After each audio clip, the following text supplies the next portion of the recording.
Everyone, welcome to my अपना future study. तो आज का सब्जेक्ट जो है सी प्रोग्रामिंग, जो कि लेक्चर नंबर 4 है। तो इसमें आज का टॉपिक है साइंड सॉर्टिंग। साइंड सॉर्ट इन साइंड 16 बिट है, इसका 2 के पावर 16 वैल्यू,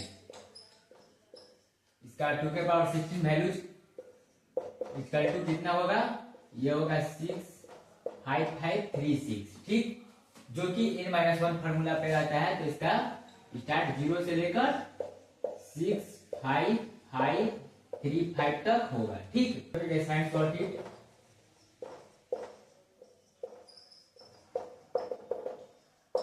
जो कि 16 वैल्यूज है इसमें, 2 के पावर 16 वैल्यूज जो कि 65536 होगा। 65536 से इसमें दो नंबर होती है, एक पॉजिटिव एक नेगेटिव। तो 65536 को दो भागों में डिवाइड कर दिए, एक नेगेटिव होता है एक पॉजिटिव होता है, ठीक। 65536 डिवाइडेड बाई 2, 65536 डिवाइडेड बाई 2, 32,768। ये भी हो गया 32,768। ये आपका नेगेटिव में हो गया, वो पॉजिटिव में हो गया, ठीक है। अब देखिए ये आपका नंबर, देखिए आप बचपन में पढ़े होंगे, जैसे ये आपका एक एक्स वाई ग्राफ हो गया, एक्स एक्सिस, ये वाई एक्सिस, ये एक्स एक्सिस, ठीक। इधर पॉजिटिव होती है और इधर ये नेगेटिव होती है, Y dash Y X dash, ये नेगेटिव होती है, ठीक। ये नेगेटिव हो गई, ये पॉजिटिव हो गई, ठीक। अब देखिए बचपन में पढ़ेंगे कि ये मेरा मेन पॉइंट मेन बिंदु क्या होता है, 0 से स्टार्ट होता है, 1 2 3, इधर -1 -2। तो ऐसे मेरा कहां से ये नंबर होगा, साइन जो 2 के पावर 16 वैल्यू है, ये होगा आपका -32,768 टू प्लस 32,768 टू प्लस 32,767 तक ये आपका नंबर होगा। होता है इंटीजर, ये 4 बाइट का है, ठीक। कितने बाइट का है, 4 बाइट का। 4 बाइट का है तो 1 बाइट बराबर कितना बिट होता है, 8 बिट। तो 1 बाइट इक्वल टू 8 बिट। कितने बिट होते हैं, 8 बिट। तो 8 मल्टीप्लाई 4 कितने बिट होंगे, 4 मल्टीप्लाई 8, 4 बाइट का 8 बिट का इक्वल टू 32 बिट हुआ। कितना हुआ, 32 बिट हुए, ठीक। 32 बिट वैल्यूज हो गए।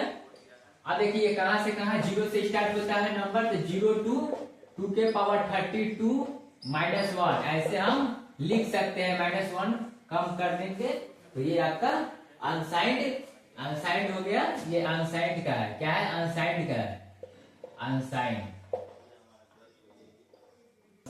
इंट का ये हो गया। 32 बिट का है, कितने का है, 32 बिट का, ठीक।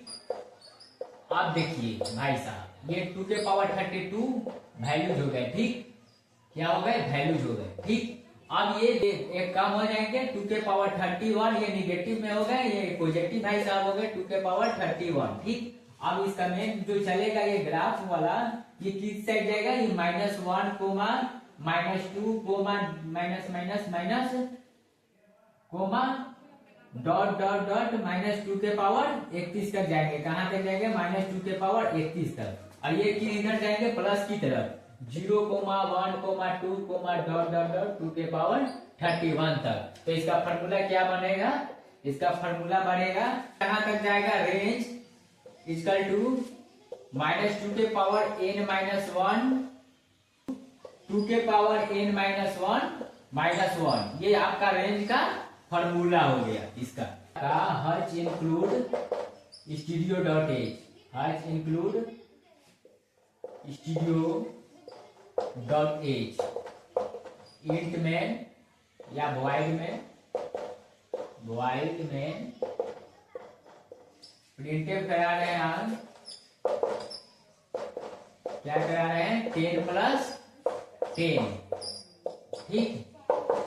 तो ये मेरा आउटपुट में क्या आएगा, 10 + 10 है, ठीक। तो ये जो मेरा नंबर है 10 + 10, प्रिंटफ कहता है कि डबल इन्वर्टेड कोमा के अंदर जो भी हो हमारा क्या हो जाना चाहिए, आउटपुट में प्रिंट होना चाहिए। क्या होना चाहिए, आउटपुट के टाइम प्रिंट होना चाहिए मेरे स्क्रीन पे।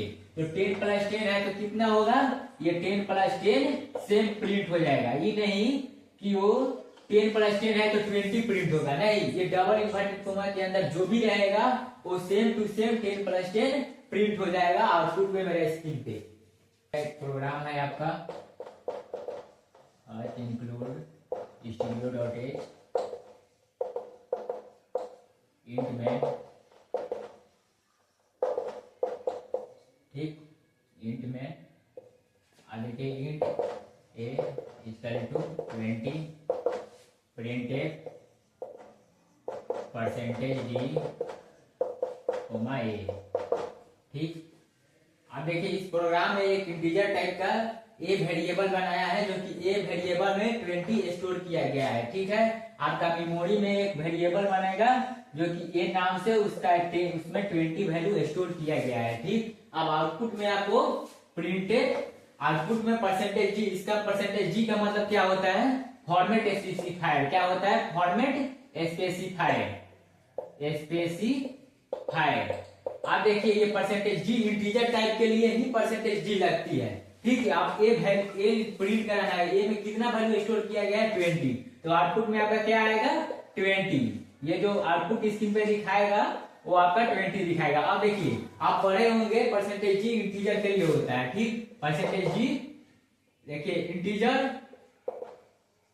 और शॉर्ट इंट, ये दोनों के लिए क्या लगता है %g, क्या लगता है, ये दोनों के लिए %g लगता है, ठीक। अब देखिए कैरेक्टर या फ्लॉट के लिए %f लगता है, क्या लगता है %f। कैरेक्टर के लिए %c, क्या लगता है %c। अब देखिए क्या लगता है %ld। लॉन्ग इंट के लिए क्या लगता है %ld, ठीक। हर इंक्लूड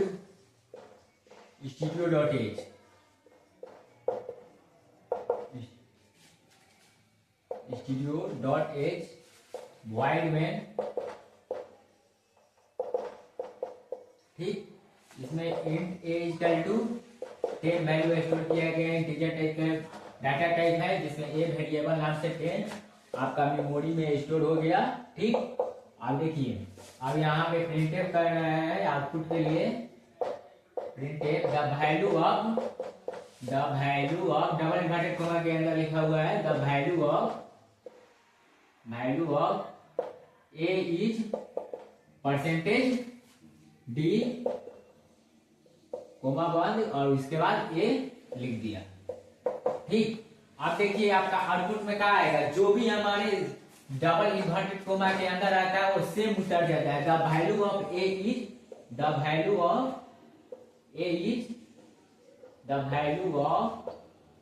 इज कितना, अब a प्रिंट कराएगा 10, तो कितना होगा 10।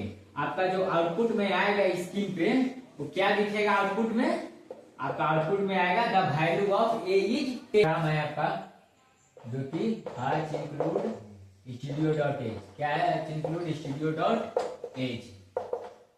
int में जो कि इंटीजर टाइप का एक वेरिएबल है, int a = 20, b = 30 और c, ठीक। अब देखिए ये इंटीजर टाइप का एक वेरिएबल ले लिया, अब c में आपका स्टोर कर रहा है a + b को वैल्यू को स्टोर करना है, ठीक। अब प्रिंटफ कर रहा है, क्या कर रहा है printf, the value of %g and %g is %d double inverted coma बंद a, b, c और प्रोग्राम। अब देखिए ये एक इंटीजर टाइप का वेरिएबल लिया है a b c, मेमोरी में आपका स्टोर होगा a नाम का एक वेरिएबल, एक b नाम का वेरिएबल स्टोर होगा और एक c नाम का स्टोर होगा। आपका मेमोरी में 3 तरह का वेरिएबल स्टोर होगा, a b c, तीनों आपका इंटीजर टाइप का वेरिएबल स्टोर होगा। किस टाइप का वेरिएबल, तो इंटीजर टाइप का। a में आपका वैल्यू दिया गया है 20, तो 20 स्टोर करेगा, b में दिया हुआ है 30, तो 30 स्टोर करेगा, सी में कुछ नहीं दिया गया है तो सी में अभी कुछ नहीं स्टोर करेगा। अब आएगा यहाँ पे मेरा, तो आप देखिए अब यहाँ पे चेक करेगा C equal to A plus B, ठीक। तो ये C equal to A plus B है तो ए प्लस बी यहाँ क्या करेगा, ऐड करेगा। 20 प्लस 30 इक्वल टू 50, कितना हुआ 50। तो फिर ये जाएगा मेमोरी में आपका, और सी जो वेरिएबल है उसमें कितना स्टोर करेगा 50। अब देखिए अब आउटपुट में आएगा, प्रिंटफ में क्या कर रहा है, प्रिंटफ मेरा कर रहा है the sum of percentage G and percentage G is. अब देखिए जो भी मेरा लिखा हुआ है डबल इन्वर्टेड के कोमा वो पहले आपका आउटपुट में उतर जाएगा, लिख देगा स्क्रीन पे द सम ऑफ। अब देखिए परसेंटेज जी, ये पहले का जो परसेंटेज जी है ना, ये परसेंटेज जी ये ए के लिए है, ठीक। ये ए के लिए है, जहां पे ए है ए, और फिर ये परसेंटेज जी बी के लिए, फिर ये परसेंटेज जी सी के लिए, ए बी सी। ए जो है आपका ये ए के लिए है, ये परसेंटेज जी है ये बी के लिए, ये परसेंटेज जी है ये सी के लिए है। अब देखिए परसेंटेज जी फर्स्ट वाला ए के लिए, जो कि आउटपुट देखना चाहता है ए का वैल्यू क्या है, तो ए का वैल्यू कितना आपका मेमोरी में स्टोर है 20। द सम ऑफ यहाँ पे 20, उसके बाद एंड है तो एंड लिखेगा, ठीक। उसके बाद एंड के बाद परसेंटेज डी पूछ रहा है बी के लिए, तो बी का वैल्यू 30 है तो 30। उसके बाद फिर क्या है इज, तो इज, और उसके बाद क्या पूछ रहा है परसेंटेज जी सी के मान के लिए, तो सी का वैल्यू आपका मेमोरी में 50 स्टोर है, तो यहाँ पे क्या लिखिएगा 50। यही आपका आउटपुट में आंसर होगा, क्या होगा आंसर। ये जो आपका आंसर आया, ये आपका स्क्रीन पे आउटपुट में ये the sum of 20 and 30 is 50 output answer आएगा।